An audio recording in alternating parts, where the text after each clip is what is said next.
Welcome to Deebos World, discussion of the Multiverse. I'm your host, Deebo, and here we chop it up with the community's most interesting people. And today I got my man Jordan Jacob here. How you doing? What up, man? I'm doing good. How about you? I'm alright. Tell the people where you from. I'm from Branson, Missouri.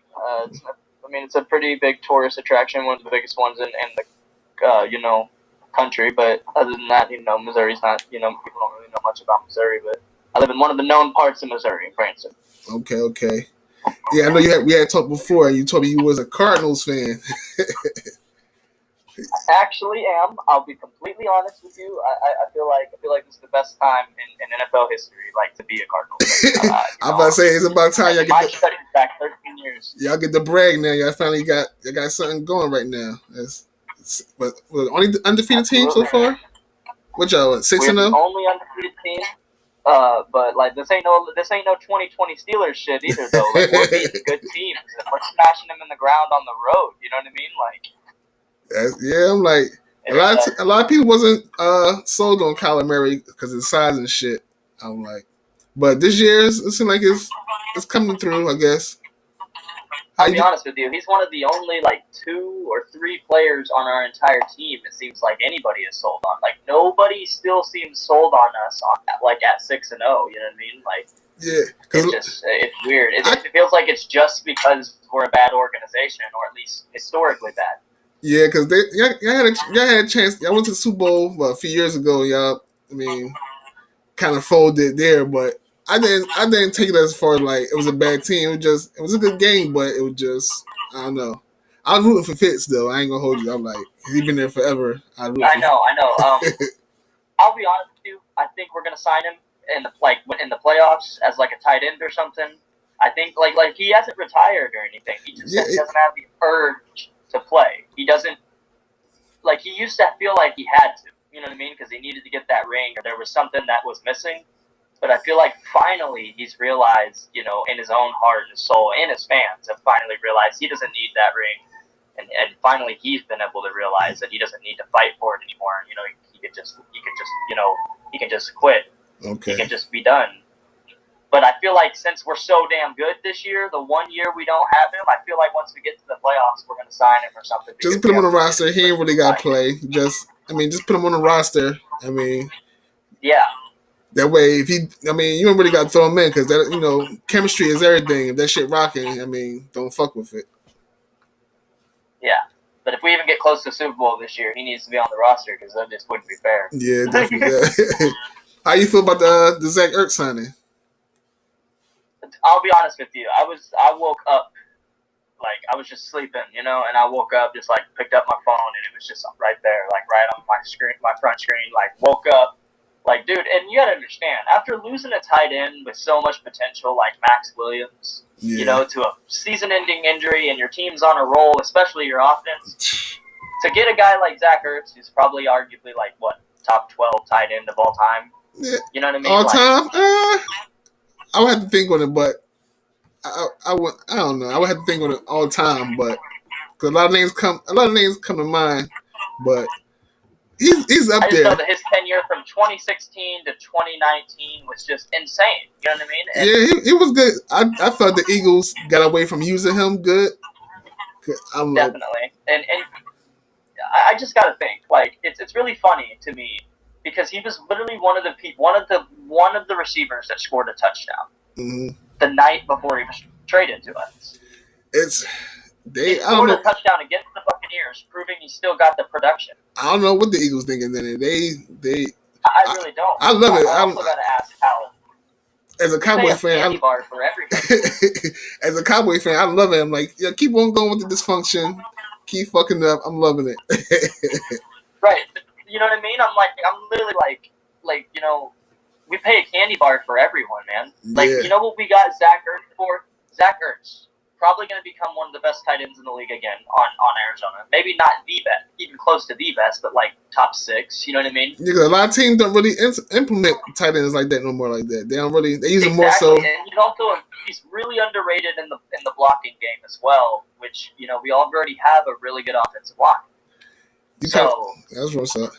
Yeah, you kind of answered my next question and shit about the price and shit. So you feel it was worth it? It was well worth the price and shit for him.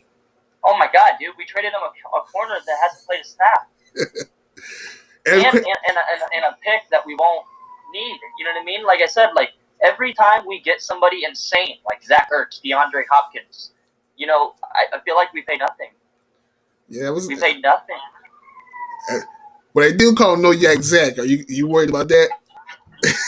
What? They call him No Yak Zach down here in Philly. You think you worried about that at all? About him not getting any yards after catch?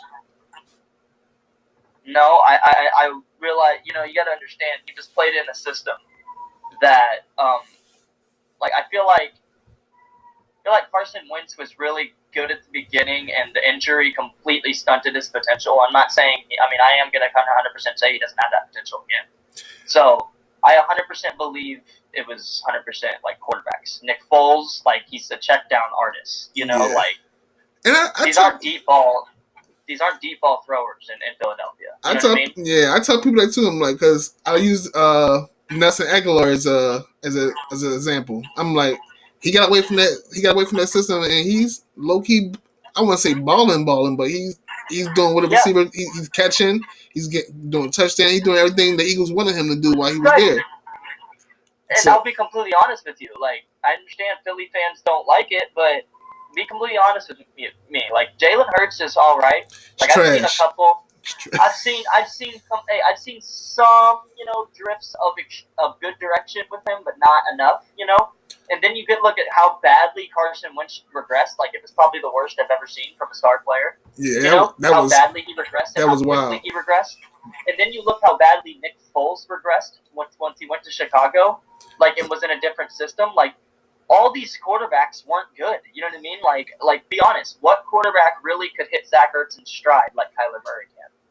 Yeah, it's true. Like, none. The answer is none. The answer is Zach Ertz has never had a quarterback with half the physical, God-given, you know, generational talent that Kyler Murray has. We're gonna see what he eligible to play your next game, or how's that? Is he eligible to play your next game? Yes, he is. Okay, we're gonna see. Guess, oh my God, dude! Like, I'm not gonna get cocky. Any game is a game, but we played the Texans this week. Oh yes, they almost beat the Patriots, so be careful. They did, like I said, I guarantee, because I'll be honest with you, we have these blunders. Like, Jaguars were in the game for a while versus us, so we have these blunders. I don't think we'll lose, but I think it'll be closer than people think. Like, it'll be something like 34 to like 20. You know what I mean? Like, it won't be like an absolute blowout. That's how it was when the Cowboys played the Patriots. I was like, man, we're gonna blow them out. Oh, I'm like, dude. But then when the game started playing, I'm like, holy fuck! Like, I was sweating. I'm not even gonna hold you. Yeah, for at least a second, we'll take a break on me, and we'll actually ask. Like, I actually want to give you some props. Dallas is looking amazing this year, and I personally cannot wait for week. I believe it's 15, when Arizona and Dallas are literally on prime time. Man, that is going to be an amazing game, dude. Usually I get cocky and shit, but I had an Eagles fan. He was like, "Oh, once you bet your team to go to the Super Bowl," I'm like, "Why would I do that? It's still early. Like, why would I?" I'm like, "Oh, no. Yeah, I like to be cocky sometimes. You're not a real fan." I'm like, dude, the way I see people dropping from injuries, I'm not taking early bets on anything. Like, it's. I'm gonna be completely honest with you. I like, especially about us right now. I like to be cocky, a little bit confident, you know. But I'm gonna be honest with you. Dallas is one of the only teams in the league right now I put like right there, like on our level. Like, if we played Dallas tomorrow, I'd have a very good chance of like us losing. You know what I mean? Yeah. Maybe later in the season, I think that we may have it like solidly. I'm confident, you know, not cocky. But as of right now, I feel like either team could win, especially with the way Dallas beat, you know, the Patriots. Okay, yeah, right. All right, let's jump a little bit into. I don't think Dallas beat the Patriots either. I think Dallas beat Bill Belichick's scheme in that game, and that was why it was so impressive. It was Belichick. The Patriots are good, but their talent is not as good as their coaching. Yeah, I can say that, That's the point. But I always told people, I'm like, it was more so Tom than Bill. I'm like, because I'm like, it's getting proven right now. I'm like, it's like, if you see Belichick is coaching, gets him out a lot of things they're in, but talent wise, he don't have it. Oh, it's definitely Tom. I mean, look, definitely Tom, but Belichick still deserves his respect for the simple fact that, like I said, Dallas 4-1. Oh yeah, I thought he's still a GOAT coach. You know, comes into New England and feels, scared. Like, this is going to be tough because whether we're facing Mac Jones or not, he's got Bill Belichick behind his shoulder telling him what to do. Right. And that defense has Bill Belichick telling them what to do, and that is why, like, dude, I just knew. I didn't take the Patriots. I took Dallas, but I knew it was going to be a fight.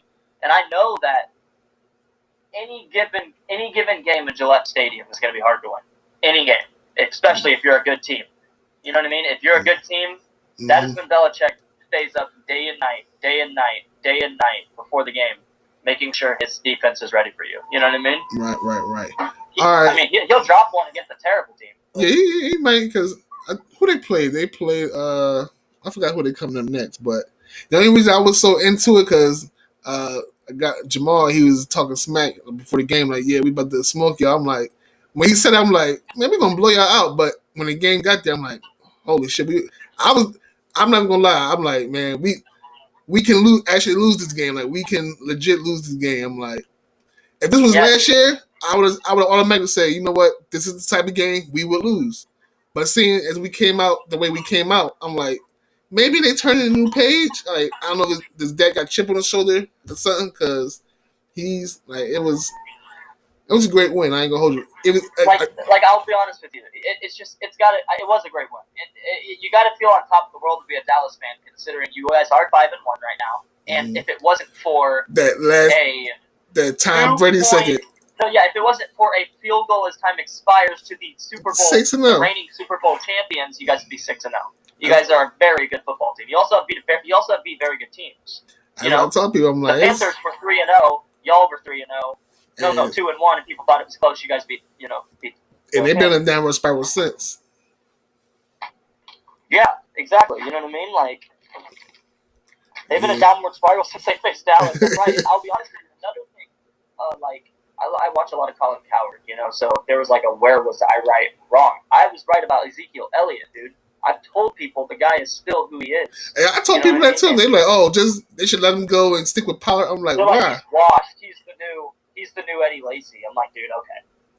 He's literally, I think, third in rushing right now or second. McCaffrey, he's washed. I don't know what's going on with that guy. Dude, McCaffrey is the dude who's fucking, dude. He's washed. I don't know what's going on with that. He can't stay healthy for nothing. Every time you talk about overrated. I loved him for what he did for my fantasy. The 1 year I did win it, I had him on but he's I don't know. Yeah, he's falling off the wagon on that one. Absolutely. All right. Continuing on. Give me 1 second. I'm gonna check the recording, make sure, because this one I told you I had like a 10-minute limit and shit. Absolutely, gotcha. Give me 1 second. I'm gonna check it. How far along are we?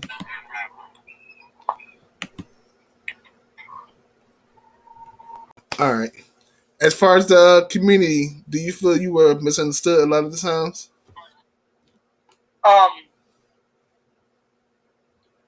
mean, I wasn't really misunderstood. I feel like I have something to say about that. I feel like I wasn't the greatest person or the greatest kid, but I feel like it was a lot of people, like, you know what I mean? They see a fire. And it's burning and burning, and they keep throwing gas. They see a kid that's spiraling out of control.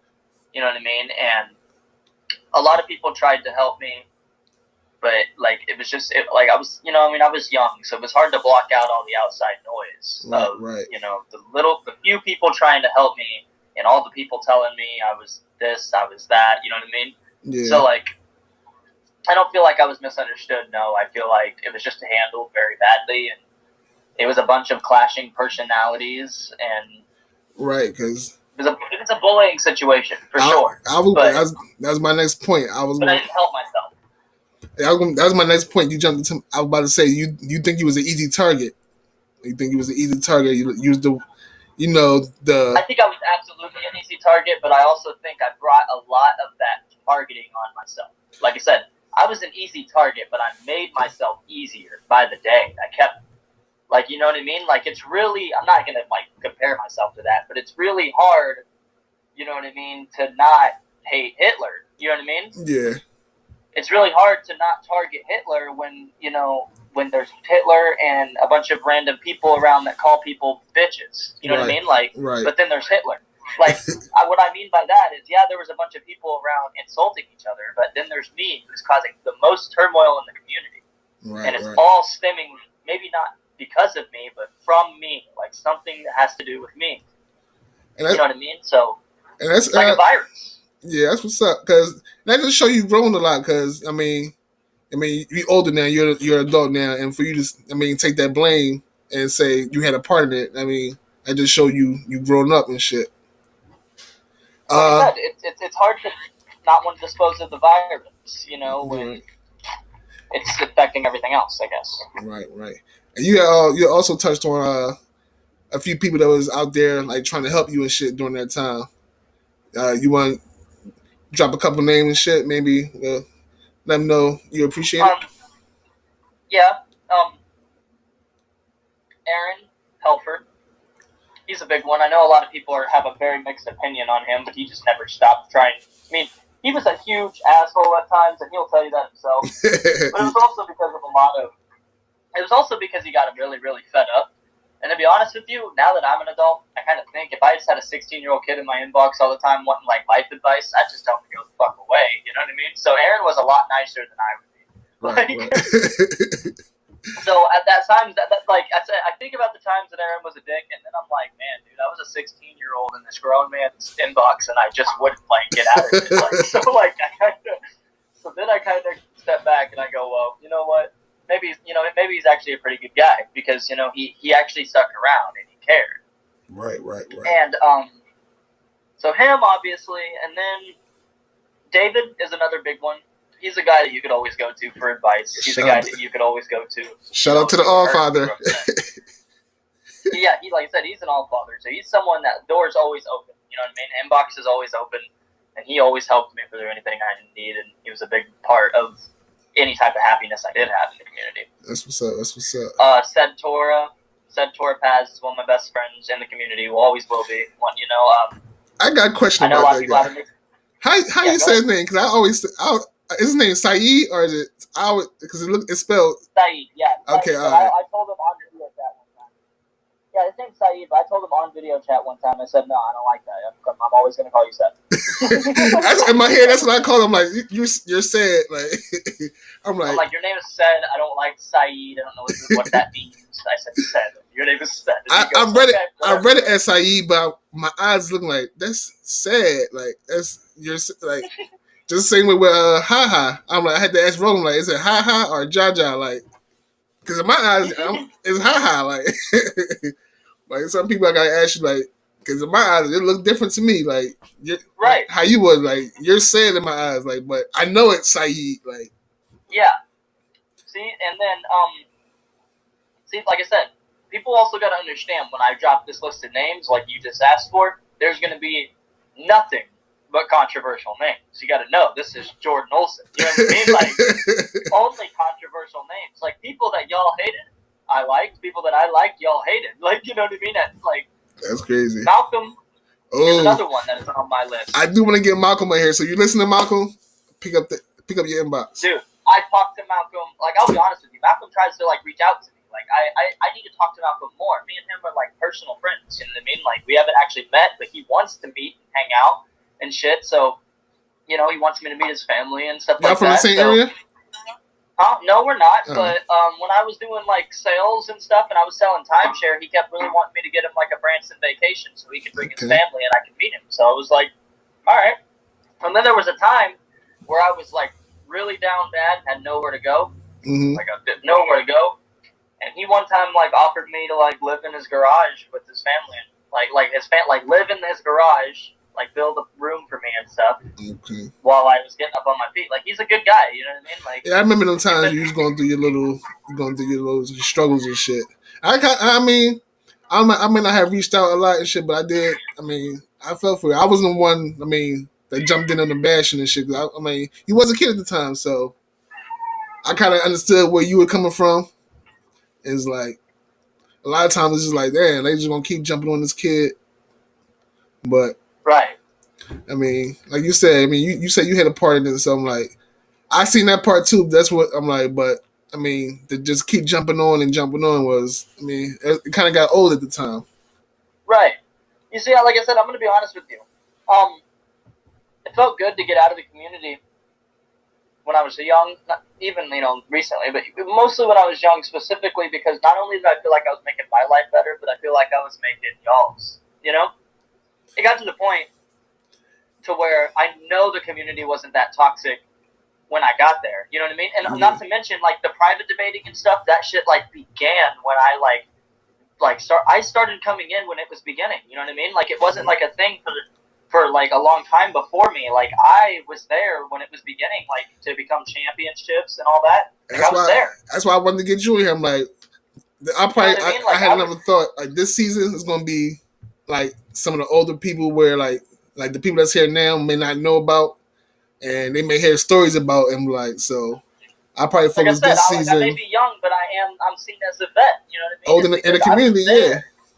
I was there at the very, very beginning, and I just remember that, it got to the point to where instead of debating, it got to the point, like, we made all this stuff like we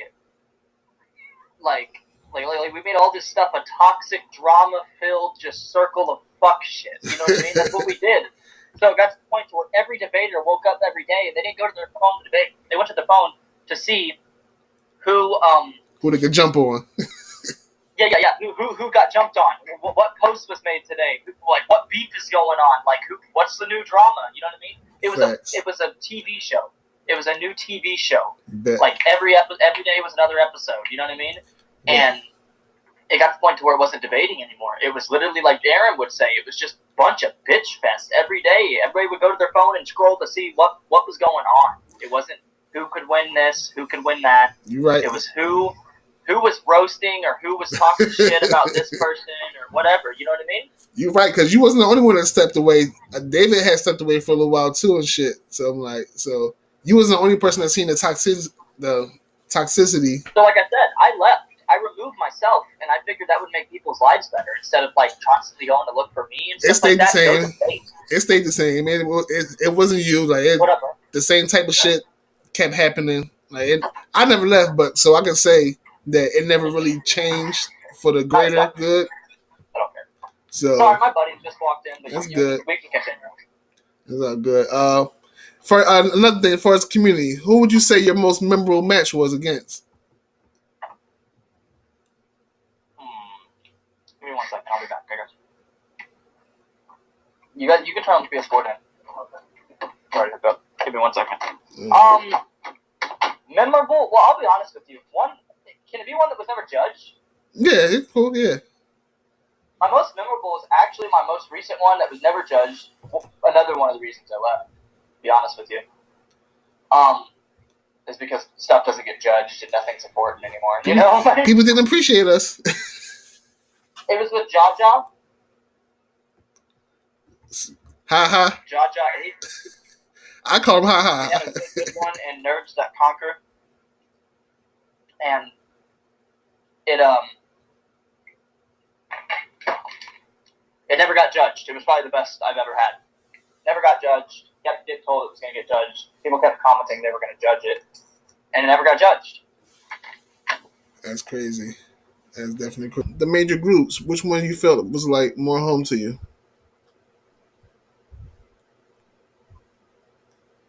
That's a tough one because, I have a pretty large standing in all the groups.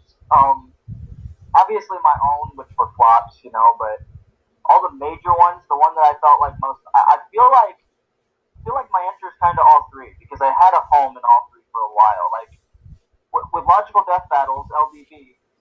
Okay. When I first started debating, they took me in, and I always felt like that's where I was like built, was from the ground up. Mm-hmm. Was LDB. So I always call that like where I came from. And then, of course, there's then I went to Nerds That Conquer, and I ended up being a really good friend with them over there, and I started making that place, where I debated most, and I kind of built a home there. And then, while I was meeting the people at Nerds That Conquer, I went to Watchers, and then, started to Watchers, better Nerds That Conquer, and all that. Uh-huh. huge, big, fan of the people at Watchers, and then I got in really close with them and got, on the judging the set, whatever it was called. I can't remember. The gavel. What the fuck was it called? I know what you're talking about. Man, it's slipping my mind now. I know what you're talking about. Lennon was like the runner of it. Huh? Cody Patrick Lennon and Austin Bryant were like the leaders of it. At the tribunal? Yeah, the tribunal. Was that the judging place? Yeah. Yeah, tribunal. That's where it was. Okay, so like I said, I got added there, so I became like that place became my home. Really, it came to debating. I trusted Watchers and stuff like that most, and so like I said, I don't really have one to say that one was felt more like my home to me. It was more of all of them at different times. Okay. I watched a couple of your debates. I never really got a lock on like who your favorite character was. Like, who would you say your favorite character is? Like, out of all media. All fiction. Yeah. If you had a favorite character, who would you pick? It's Cap. It's Cap. Is that Cap? Captain America. It took me a long time to get into Cap because I used to hate him. I was like, because I had him in that category I had him in the category like Batman. I'm like, this is just a regular guy with no powers. I'm like, the Shield. Anybody can get past the Shield, but as I read him more, like more storylines came along, I'm like, all right, he's not so bad. It really grew on me like at the MCU, like all that shit. Like he really grew on me. Like, all right, let me check him out and shit. Yeah, that's what I like. That's what I like about it is Captain America was kind of boring to a lot of people, or wasn't the most interesting character. One thing I really, really liked about the MCU is like every single Captain America movie was like a blockbuster hit, so like it really brought like his fan base to life, or like his following, like people actually started liking Captain America. Okay. Like it was really awesome because you got to think like, the first Avenger was an amazing movie. Winter Soldier is like arguably one of the best Marvel movies there is. And I wasn't even a big Captain America fan at the time, and I fuck with the movies. So I was like Civil War. I mean, Civil War has people have mixed opinions, but at the very least, it's controversial, and that counts for something. I mean, he was wrong. Just say he was wrong. We'll leave it at that. But yeah, like I said, I liked it, but like I said, at the very least, it's controversial. Like it's an unpopular opinion. I really like Civil War, but a lot of people. I love Civil War. I'm just saying, Cap was wrong in what he did with Iron Man and all that. Like, in Civil War, I mean, yeah. I mean, like I said, I got both sides. I understood both sides, but he should just let him and Bucky handle that. I see why they were wrong. I definitely see why they were wrong, but I don't know. What's your favorite storyline of Cap? What's your favorite storyline that involved Cap? My favorite storyline of Cap,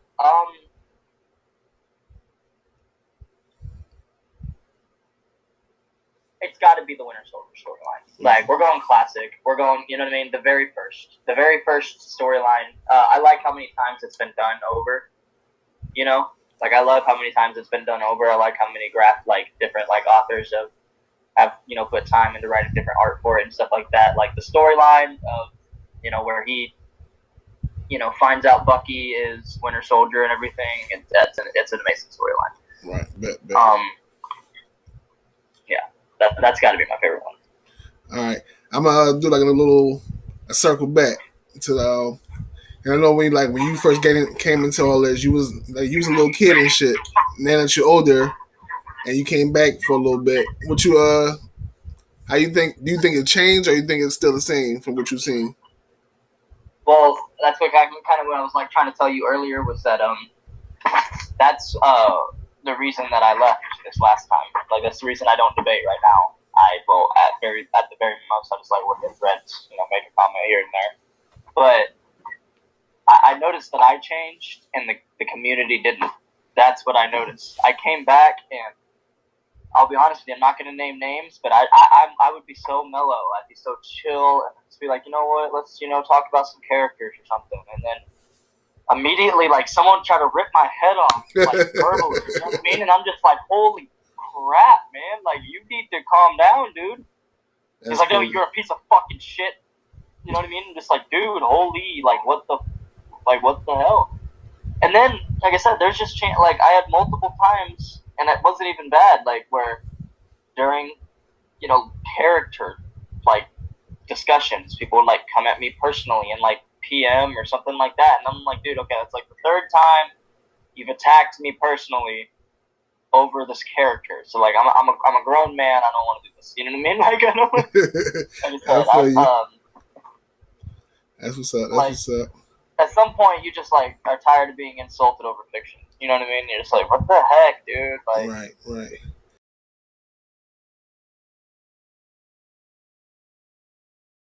Going back to the Cardinals talk we had earlier, how do you feel about the Green Bay loss? All right. So first of all, I just want to say that from start to finish, how we played the game, I don't feel like we deserved to win. Even being in position to win the game with 15 seconds left, I still don't feel like we, we're in position.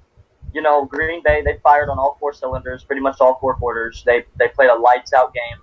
They went in there with no receivers, no secondary, no starters or anything, and played probably the best defensive game they have all year. They literally, like I said, they just played lights out. They came to win, and Kyler's head wasn't right. We didn't use D-Hop enough. Like, we weren't ready for the game. Like, we cracked a little bit under the pressure for 2.5 quarters. That I felt that we just were trying to do too much for 2.5 quarters. Okay. For 2.5 quarters, we were scared of getting the recognition. We were. You know what I mean? We wanted to beat Green Bay so bad that we got jittery. That's what I felt happened to AJ Green at the end of the game. Said he just got jittery and the play happened so fast. Yeah, because I'm like, because it's like he wasn't even there. Like he wasn't ready. Like what was you running to? All right, this part of the podcast. No. And literally, I thought like I watched the press. Yeah, I watched the press conference, and Cliff Kingsbury said it was miscommunication. I don't think he even knew he was getting the ball. Yeah, because he didn't even turn around and shit. Like that's crazy. He looked like he was blocking. I thought Murray was gonna run. I mean, because the way he didn't turn around, you mean he could have thought he was blocking, but that's a fucked up time to be. I mean, not on the same page. Right, and I'm not even gonna lie to you. I thought Murray was gonna run, but I don't think he should have ran either. If I'm being honest, we were at the 2-yard line. Give it to Connor. He had 2 TDs on the game. Right. If it ain't broke, don't fix it. Right up the middle, give it to James Conner. He's been a monster this year. All right, moving on. This is part of the podcast I like to call Where Do You Stand in the Multiverse? I ask you a choice between 2 choices. You just give me one, whichever one you rock with. All right, Voltron or the Power Rangers? Power Rangers. Right. I mean, even though they got similar backgrounds and shit, I gotta understand your choice in that because you're younger and shit. All right. Yeah. The Rock or Stone Cold? I like Stone Cold. I really do. I mean, you can't go wrong with Steve Austin. I just personally prefer The Rock as a WWE character. Me too. That can light up a crowd like no other. The Justice League or the Avengers? Justice League. I'm a DC guy, and I just feel, like I said, agree to disagree, I just feel like they have more firepower. In some spaces, that is my more interested, aspect of comics. Well, staying on topic, I know you say you're a DC guy, but Batman or the Taskmaster? Just give it to me. Batman. Yeah, absolutely. I love Taskmaster. He's a really cool character, but like I said, Batman is one of my OGs. Like he's like a top 5 favorite fictional character. All right, One Piece or Jujutsu Kaisen? Jujutsu Kaisen, because I can watch it. All right. One Piece is just too long, man. Bet. Montana or Brady? Brady, 100%. He's the GOAT. At this point, Montana isn't even number 2. Ooh, interesting. That's something I forgot to say, yeah. At this point, I don't even know if Montana's number 2. If I'm being completely honest with you, people may not like this, but I am rings matter, but so do stats, especially in the same era. You know what I mean? Right. I 100% believe that even if he retires with 1 ring, that Rodgers will retire the second best of all time. Yeah, arguably. Rodgers will retire the second greatest of all time, right behind Brady. All right. We got Xbox, PlayStation, or Nintendo? PlayStation. My man. All right. We had to choose a debating partner. who would you choose, Roland or Darian? Darian's better with the source material. Roland is more strategic. Roland is better influentially. Roland's better at getting people to turn against like someone. And like I said, I hope he doesn't even take this as an insult or anything. It's literally a compliment. He's got literally hundreds of wins, right. Because he is such an influential person. He 100% does. He takes every bit of credibility from his opponent. In a match, I don't know who would win. I don't know if they've debated, but they have. I just know that if it comes down to source material, I feel like Darian can back himself up better, while Roland sounds more convincing. If that makes sense. Roland's a more convincing guy, while Darian's more legit. Gotcha. All right, we got the one above all or the presence. The presence. The same DC guy. All right. Last one. Who's your GOAT, Jordan or LeBron? Jordan. Like I said, he walked in. It was a maze. Like I said, he knew it was a maze. He just knew how to get to the finish. He knew it was going to be tough, but he knew exactly where to go and how to get to the finish. Meanwhile, LeBron walked in and was 18 years old, and he went to the Cavs, the worst organization in the league. He wasn't meant to finish the maze. He walked in and he made it a determination to finish the maze. And I can't say that he just goes in the obstacles and finishes the maze, because if he was going in the obstacles, that means that he would have had help his whole career, and he would have, you know what I mean? Like that. No, he's not going in the obstacles. He's walking straight through the walls because he's gotten to the finals with absolutely nobody. You know what I mean? Right. He's going through every dead end. He's just smashing through it. He doesn't want to take the easy way. All right, before we wrap up, you got anything you want to plug in? Let people know what's happening with you? Just my podcast that I got coming up. It's going to be started on Mondays with my buddy Shaq. It's going to be about football. Other than that, no, not really. Just want to make sure my friends know that my friends stay safe and take care. All right, man. I want to give a shout out to Raph. I mean, he did the intro video. My producer, Max Uno, the Black Mage. I mean, he did the music that you hear in it. And to you for taking the time out. I mean, for doing this, and everyone that's going to be watching. All right. Peace out. Well, shout out to you, Raph. I remember our match. That was one of my favorites ever. Bet. Would have been better if I had a better finish and not some dickhead yelling at a bunch of judges. But we're not there anymore. Just focusing on the match. It was a pretty good one. All right, man.